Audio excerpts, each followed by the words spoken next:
Pirates of the Caribbean, Curse of the Black Pearl. Yeah, we're talking Pirates of the Caribbean now.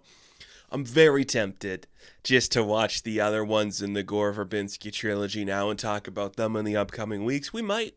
We might. Because this was a nice rewatch. Just going back to this universe. It's been a minute for me since I've seen these. Has it been theaters? No, it can't be since theaters. I'm pretty sure I've seen them since then. But it's one of those franchises and one of those properties I'm always aware of. I think the memes have really benefited this one to make people keep it in the culture. And when you just go back and look at them, man, do these movies hold up well. I think a lot of that is Verbinski just putting all of his might into one thing and being like, you want me to adapt a theme park ride? Okay, I'm going to make a really good movie. And I'm going to make two more really good movies that look great and hold up better than most movies we see in this generation. This is nostalgia. Like, these were coming out right at the time I was a young boy. And I like pirates. Like, I'm trying to think of, like, the hierarchy for me on, like, those types of things. Like, there's ninjas and cowboys and Vikings and pirates and stuff like that. Do I put pirates at the top? Maybe. I really like pirate stuff. I like water, I like ocean and nautical stuff, so maybe that's why I like pirates so much.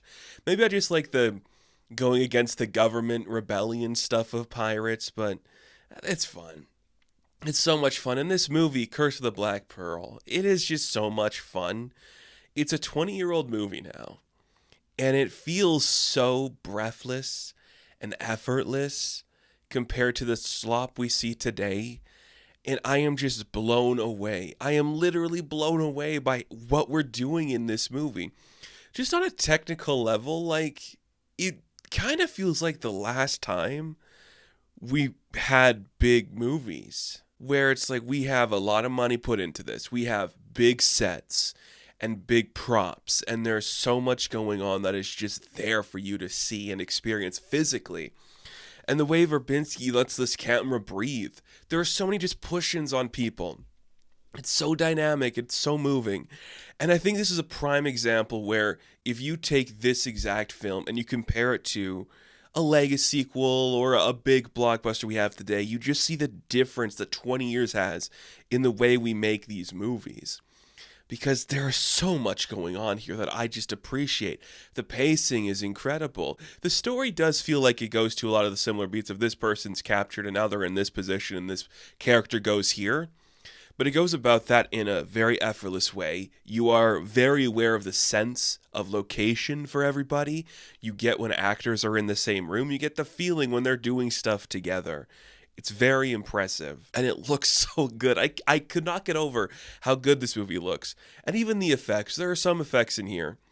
They feel 20 years old, but they still look really good and fluid and effortless. That's the whole thing about this movie. Like, this is how you just making a movie like this look so easy. It's incredible that they did this. It's also incredible that you built a romance story set around just like piracy in this time period, because the pirates, they are the main feature, but this is a love story about two leads, two very young people in this movie. Keira Knightley's, Elizabeth Swann, and Orlando Bloom's Will Turner. The first time I think we're talking about either of these people, I think they're fun. It's kind of crazy when you think about like the career Keira Knightley had at such a young age, the things that she was working on and doing. She is a teenager making this movie, and she is asked to do a lot, and she leads this so well. She plays older. She's always played older, and I think that's just like the perfect need for this character. She doesn't want to wear the corset. She has a call to the sea. She likes this young blacksmith guy. It's fun, and you buy it, and they look good. She's just having a blast in here. She gets to do so much, and I'm like, this is how you just naturalistically show this. Like, when we see her world where her dad, played by Jonathan Pierce, is just like, isn't this great? Look at this like nobleman who wants to like kiss you and marry you. You'd be remiss if you didn't, marry him. And she's like, but have you seen Orlando Bloom? And it's like, yes, we have. We have all seen 2003 Orlando Bloom. And yes, we know that he's a handsome young boy. And he's going to show up building you a nice sword for your husband. And he's just going to be like, yearning for you to be with him because you saved him when he was like a boy and you were trapped on a ship. Great cold open to this movie. Just a drunk guy telling a child, like, don't sing a pirate song. And then, oh, crash ship that's on fire. We find a young boy. Turns out he's going to be the son of an important pirate later on in the franchise. But just now, his name is Will Turner. And he's the son of William Turner, who's Bootstrap Bill. That's going to lead you somewhere later. But just a beautiful love story sit in the middle of all this. And we see, like, when they're children, Elizabeth takes, like, a coin, which is like a necklace that Will has on him, and she takes it. And it's an important coin that's going to, let's just cut to the chase. It's going to resurrect dead pirate ship. Yes, because it's a love story. Look at these beautiful young people falling in love. But at that same time, there is this pirate ship. It's called the Black Pearl. It's captained by this man called Barbossa, played by Jeffrey Rush. And him and his crewmates, they turn to skeletons in the moonlight because they're dead. And they need all the coins from this ancient Mayan treasure to be bestowed to this one cave. And when they get, like, the blood of, like, a legacy pirate, they need Will's blood. Then they can become human again. That's the plot of the movie. It's pretty badass. That's so cool. And look, I love skeletons.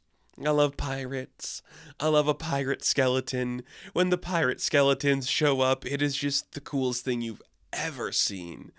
It's just amazing. Like the warfare on the ocean, it looks so good. All the ships look so good. It's incredible. Barbossa's awesome. Like, just a really cool, scary, intimidating guy who's like, this man seems upset at everything going on, but he also just is having fun with it, which is an important thing for pirates, I think, especially when you're doing more, parental guided PG pirates. They have to be having fun. This isn't Black Sails where everyone's miserable and angry. Your characters need to be having fun and being comfortable with themselves. And we have to stop a raid that's taking place because then Elizabeth gets captured. Then Will's going to free another pirate to go save her. Let's just basically talk about the plot because it's Will, Elizabeth, and Jack. We'll get to Jack in a minute here. Going from location to location until it just ends up, we're going to sword fight some skeletons and they're all going to die once we do the thing properly. It's pretty badass. I guess we should talk about it. Probably the reason I was the most hesitant to really dive into Pirates again and talk about it is Jack Sparrow. I don't know what you need me to say about this. It is a brilliant performance. It is just taking everything you have on your body, doing certain physicalities, doing specific movements, and giving yourself an Oscar nomination that feels earned. It's crazy this is an Oscar-nominated performance because it's truly insane, and you're doing some crazy stuff.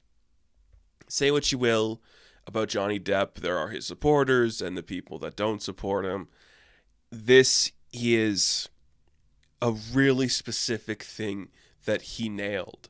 And it made this character that you've seen before on a ride in Disneyland feel real and like an idea somebody had. And he really ran with it into multiple directions. But in this movie, it is so subdued. He plays so smart in not an annoying way where it's he is one step ahead of every situation. His plan is to betray everybody, but work with the people who are in love and get you to different places. And it's just a really cool thing to see. He gets so many great action sequences too. And this is the other thing I just love where it's people swinging off ropes and jumping on pillars when he's fighting Will at the beginning and they're in the blacksmith shop and they're just using the scenery around them. It feels so real. Somebody said, we have a spinning thing that a goat's pulling. How do we put that into the fight? And they do. And that feels so much more real than the stuff we see today. It's truly incredible. It is truly incredible what we're doing there. And then the big fights on the ships when we're loading up the cannons of forks and knives and stuff and just random shit. It's just so cool. And all the pirates are distinctive enough in themselves. I love that. We got a monkey. There's a parrot that speaks for a guy that's mute. And then we got an evil monkey that turns into a skeleton monkey too. That's cool. When you're 8 years old watching this, that's the coolest shit you've ever seen. So no wonder this franchise, in particular, like these early ones, left an impression of so many people because they're just really cool. And then the story progresses. People betray each other. People get stranded on islands. They are freed by the Navy. And then we learn that Will's the son of a pirate and that his blood's going to break the curse of the Black Pearl. And it's just awesome. I don't know how much to say about this movie. It's just so cool to go back and you're like, wow, we really have a sense of perspective inside this cave and where everybody's fighting. We get a good sense of like water. Man, isn't it cool to see water looking good in a movie? I know that's like a weird thing to say, but when water was just like awesome and we still used it in film, like to show like, scale and scope, we didn't CG it. It's pretty sick. It's pretty sick. I don't know. It's awesome. They win. They save the day. They kill the pirates because they break the curse. And Will and Elizabeth eventually end up together in like some pattern of the word that you can be. They're also going to. It's really great because they're still going to hang Sparrow, but then they would do like an end sequence where they save him. There's a lot of people just like locked up in places. People are imprisoned on shore or on boats. We'd also get the recurring characters that we're going to see as like part of the crew. Like it is Kevin McNally as Gibbs, who's just one of the best side characters who wants to drink the entire time. And he shows up and he's like, yes, Sparrow, I'll put a crew together for you. Here's just some random people I found. They're going to become mainstays for this franchise. And it's awesome. And a very young Zoe Saldana shows up as well. And she's just like, I'm on the ship, you piece of shit. I'm going to be here and I'm going to ruin your day. It's cool. And all of this just to fight big skeleton pirates. Unkillable skeleton pirates that you can kill once you bleed yourself onto a coin. It's pretty sick. It's pretty sick. It looks so good.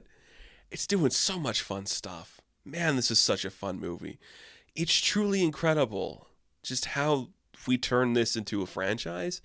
Because where do you go from here after you like get the lovers together and we freed Sparrow so he gets a ship?